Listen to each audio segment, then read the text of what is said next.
Jurulatih skuad bawah 23 tahun negara Brad Melanie gagal tunai janji yang dibuat selepas lanjutan kontrak selama 2 tahun termaktub pada Disember 2021. Kekalahan kepada Thailand meranapkan impian untuk melihat kebangkitan skuad negara di Uzbekistan dan lebih pedih cabaran Malaysia terhenti di situ walau masih berbaki satu perlawanan. Ia kontrak selama 2 tahun yang akan berakhir pada penghujung 2023. Sentuhan Melanie bermula selepas skuad bawah 23 tahun negara muncul juara AFF bawah 19 tahun pada 2019 dan berikutnya juara AFC bawah 20 tahun pada tahun yang sama, membuatkan pasukan ini dianggap golden team pada masa akan datang. 3 tahun membawa pasukan yang sama, pemain yang sama, Melanie gagal cetak hasil atau sekurang-kurangnya pamer kejutan di Piala Asia bawah 23 tahun di bumi Uzbekistan. Lebih parah, 7 bolos dari 2 perlawanan dengan Korea Selatan dan Thailand mencalar imej baik skuad ini yang melewati pelbagai kejuaraan dalam tempoh 4 tahun. Major as far as injuries are concerned, but I think a few of our players are also tired from the first match, and as I said earlier, we were chasing the game. We needed to make some changes to try and get something out of the game. So it was more of a tactical change than anything else. Yeah, look, I haven't really thought about the next match yet. We'll reassess the group, and we will definitely look at rotating players for the next match. Usai kekalahan kedua pada Ahad, Melanie menyatakan keterbukaannya untuk diam bersama Persatuan Bola Sepak Malaysia FM nilai semula kontrak yang ditandatangani 6 bulan yang lalu. Yeah, I'd like to think so. I mean, that hasn't crossed my mind. That's something that obviously we might have to discuss with management once we get back.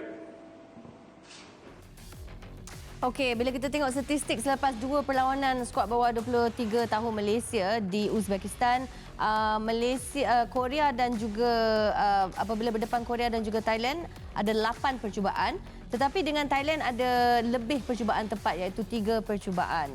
Dan hantaran tepat juga nampak ada kebangkitan di mana 82% apabila berdepan dengan Thailand.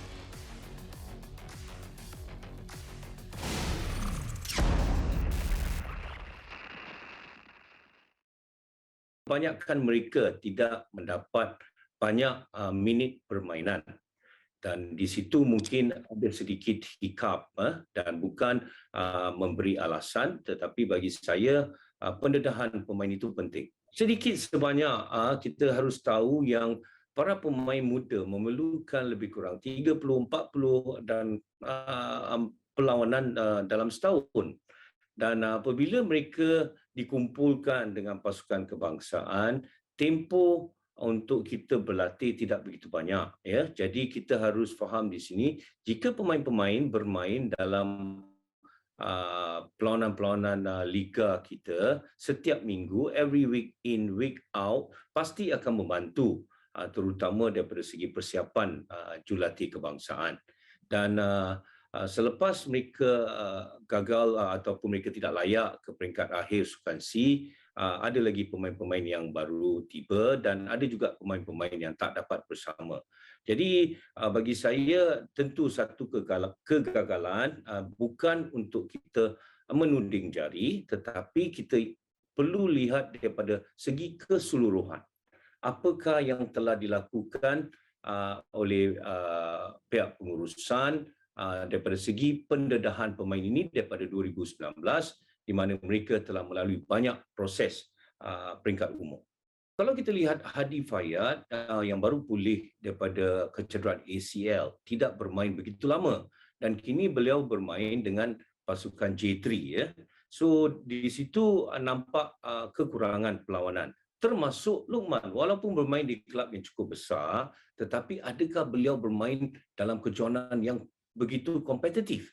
Hanya berlatih akan membantu, tetapi yang lebih penting adalah pendedahan dalam perlawanan-perlawanan yang berkompetitif seperti liga ataupun kejohanan yang peringkat umur yang tertinggi. Jadi ini akan memberi mereka banyak peluang untuk mengenal pasti kelemahan, memperbaiki. Jadi jika kurang permainan, pertama daripada fitness level agak kekurangan. Itu pertama. Kedua, pengalaman yang hanya dapat dari latihan tidak diterjemahkan dalam dalam perlawanan-perlawanan yang kompetitif. Jadi ini akan sedikit sebanyak mengganggu prestasi mereka.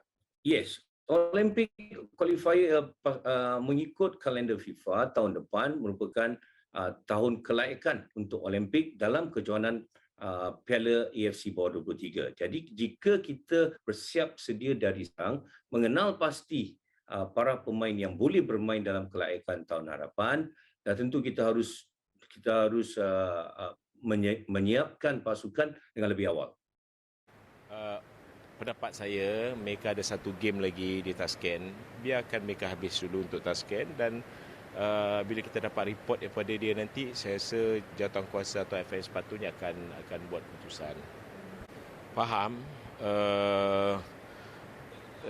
Biar kita tak preempt dulu, biar dia lawan dengan Vietnam dan sudah tentu bukan peminat ataupun kecewa, saya dah tentu yang paling kecewa ya dengan FAM.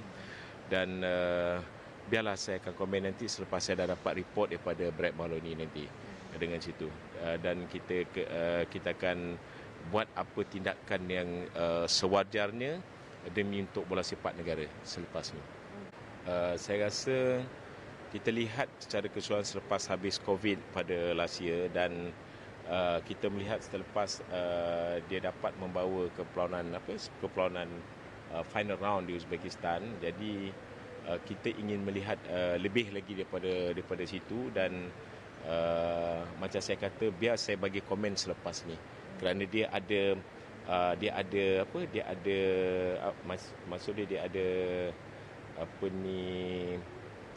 dia tahu apa yang patut dia nak buat untuk kejohanan ni dengan Okey, baik. Kita terus saja bersama dengan bekas pemain kebangsaan Asmawi Bakiri yang sampai lewat malam mengulas aksi ketika Malaysia tewas kepada pasukan Thailand. Mawi, terima kasih sudi sekali lagi bersama kami. Nak ulas sikit daripada Mawi tentang prestasi kita tewas kepada pasukan Thailand malam tadi. Okey, memang sungguh mengecewakan setelah kita kalah pada perlawanan pertama pembukaan dengan Korea. Dengan Korea bukan saya jangkakan, tetapi memang berat sukar untuk kita terima hakikat Korea satu pasukan yang kuat dan kita tewas dengan Korea. Tetapi berbalik kepada berdepan dengan pasukan Thailand, sebenarnya kita mengharapkan sesuatu perubahan berlaku dari segi corak permainan, dari segi pemain yang diturunkan, dan juga merujuk balik kepada kejadian di SEA Games tempoh hari. Kerana di SEA Games betul, walaupun percaturan pemain di SEA Games dan ke Piala Asia berbeza terutamanya untuk pasukan Thailand, tetapi kita menang 2-1 di SEA Games. Tapi berdepan dengan Piala Asia cukup berbeza dan amat mengejutkan apa yang Thailand lakukan. Kerana dari segi corak permainan dari pemain yang diturunkan dan cara berdepan dengan pasukan Thailand bukan seperti menentang ketika di SEA Games, dan itu adalah punca dia. Sekali lagi, sebenarnya faktor kegagalan kita nampak kepada individu yang kita harapkan di dalam pasukan menjadi tetapi tidak menjadi, tidak memberikan sumbangan besar kepada pasukan, terutamanya apabila di bahagian attacking third atau bahagian tengah tu tak banyak membantu untuk pergi mencari gol, dan kita bolos di bahagian pertahanan dengan kekurangan kekuatan pemain, kualiti pemain, dan menyebabkan kita tewas dua perlawanan ini. Baik, Mawi, kita dah dengar tadi daripada Presiden FAM ada cakap sikit tentang pencapaian pasukan ini daripada Brett Maloney, dan desas-desus mengatakan bahawa akan ada perubahan untuk tapuk kejurulatihan skuad bawah 23. Tapi sekarang saya nak tanya Mawi lah tentang sasaran lah yang telah pun dibicarakan oleh ramai peminat bola sepak. Seminggu sebelum kejohanan bawah 23 tahun, Setiausaha Agung FAM menyebut ketika di KLIA sebenarnya pasukan ini tak ada sasaran pun di Uzbekistan, dan ianya statement itu diberikan selepas kita gagal di Sukan C. Sedangkan kalau kita baca laporan-laporan sebelum ini, awal tahun bulan Januari, bulan Februari, bulan Mac, dikatakan bahawa Piala Asia Uzbekistan ini paling penting selepas Sukan C, dan kita ada sasaran yang penting untuk di Uzbekistan.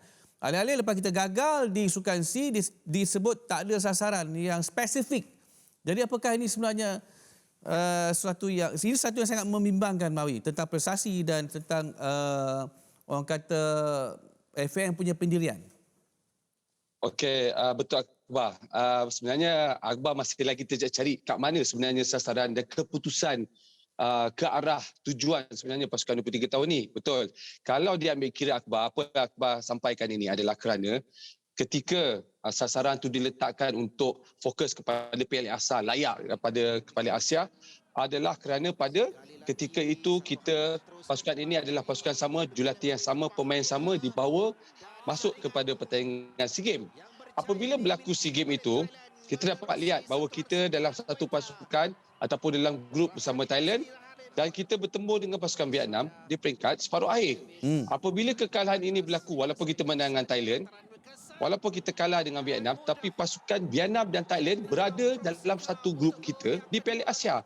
Dan ini sebenarnya membuatkan FAM agak sinis sedikit menukar target ataupun sasaran itu kepada arah bahawa untuk ke Piala Asia ni kita tak mengharapkan sesuatu untuk pada pasukan bawah 23 tahun.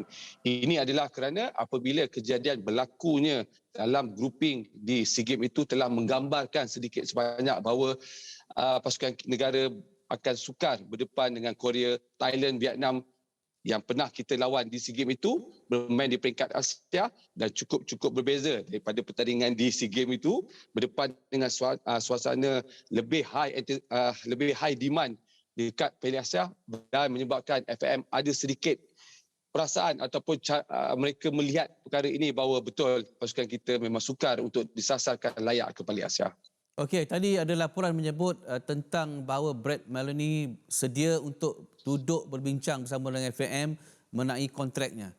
Dengan keadaan yang berlaku, kita gagal untuk meraih sekurang-kurangnya gangsa di SEA Games dan kita gagal layak ke peringkat seterusnya untuk Piala Asia ini. Apakah Mawi juga bersetuju bahawa sepatutnya Maloney bukanlah antara calon yang boleh dijadikan pilihan selepas ini untuk meneruskan baki kontraknya untuk misi lebih besar, kelayakan Olimpik tahun depan? Ya, kali ini cukup berbeza untuk Brett Maloney nak meneruskan sebagai jurulatih bawah 23 tahun kerana kita terpaksa ambil kira prestasi yang berlaku sebelum, berlaku dan selepas habis dengan Piala Asia ni. Betul Akbar, kalau mengikut pasukan ini mereka layak merit untuk ke Piala Asia. Kemudian ada sasaran di SEA Games juga gagal. Tapi untuk perkara yang besar kedua-dua tournament ini ataupun perjalanan bola sepak ini adalah ke Piala Asia. Dan kita jelas dan tahu bahawa perlawanan terakhir kita menentang pasukan Vietnam agak sukar dan kita pun sudah terkeluar daripada saingan ini. Apapun untuk Brett Maloney, betul FAM terpaksa panggil seperti apa yang dilakukan oleh Presiden FAM sebentar tadi, maklumkan bahawa dia terpaksa menunggu Brett Maloney pulang untuk mendapatkan sedikit laporan dan perlu diambil keputusan sebenarnya. Dan jangkaan saya akan ada berlakunya perubahan daripada segi kontrak Brett Maloney sendiri kerana kita kena balik relate cara pengurusan bola sepak sekarang ya Akbar. Saya tambah sedikit apabila kebanyakan sekarang pasukan utama dengan pasukan kedua menurunkan jurulatih yang sama, iaitu kalau ketua jurulatih di peringkat senior, pembantunya akan duduk di bawah peringkat bawah 23 tahun ini. Dan saya jangkakan ini pasti akan berlaku dan rombakan untuk perubahan jurulatih di peringkat bawah 23 tahun akan berlaku. Maknanya Mawi setujulah kalau ada pengganti kepada Brett Maloney itu satu, dan apa lagi cara lain sebenarnya Mawi? Kerana tadi disebutkan bahawa pasukan ini adalah Golden Team. Mereka inilah yang akan memikul tanggungjawab mengganti pemain-pemain senior. Kerana kita lihat senarai pemain yang kita ada ini semua adalah pemain yang baik dalam bawah 23 tahun ini. Kita perlu selamatkan pasukan ini Mawi. Jadi cara yang Mawi fikirkan sesuai selain daripada yang Mawi sebutkan tadi, perlu pertukaran segera untuk jurulatih? Saya jangkakan akan berlaku dan saya pasti selepas habis Piala Asia ni pasti perhitungan tu akan dibuat kerana ada persiapan nak pergi kelayakan Olimpik 2023 dan saya jangkakan sekali lagi saya yakin akan berlaku kerana kita nak tengok kesinambungan apabila kalau Akbar maklumkan ini Golden Boys yang akan jadi the next pemain utama pasukan negara, dia mesti sekali dalam pengurusan dengan jurulatih-jurulatih di peringkat senior. Jadi apabila kalau dikabarkan bahawa ada juga desas-desus bahawa pembantu Kim Bang Gon akan boleh diletakkan sebagai pasukan dalam under 23 untuk mengimbangi pemain-pemain bermain dari peringkat atas ataupun dalam peringkat umur 23 tahun ini. Saya jangkakan akan ada berlakunya perubahan dari segi sudut pengurusan jurulatih baru untuk bawah 23 tahun. Okey, kita tak mampu mencapai keputusan baik di Sukan C. Kita tidak mampu mengulangi pencapaian baik Piala Asia bawah 23 pada tahun 2018 yang lalu ke suku akhir. Jadi Mawi anggap Brett Maloney gagal? Ya, saya anggap gagal kerana perkara berbeza. Melayakkan ke Piala Asia layak, tetapi untuk menang dan melayakkan ke peringkat suku air ke Piala Asia gagal. Dan SEA Games kita tahu walaupun tidak diberikan highlight tinggi, hanya minta gangsa pun kita gagal. Jadi ini terbukti bahawa perjalanan untuk Brett Maloney mengatur dua kejohanan ini tidak sampai dan dia harus diberikan tanggungjawab ini dan dia perlu menjawab apa persoalan yang perlu kita tahu dan berdepan dengan Presiden FAM. Sekurang-kurangnya apa yang saya maklum tadilah bahawa pasti pengurusan di dalam bawah 23 tahun itu akan berubah. Baik, terima kasih Mawi sudi bersama kami.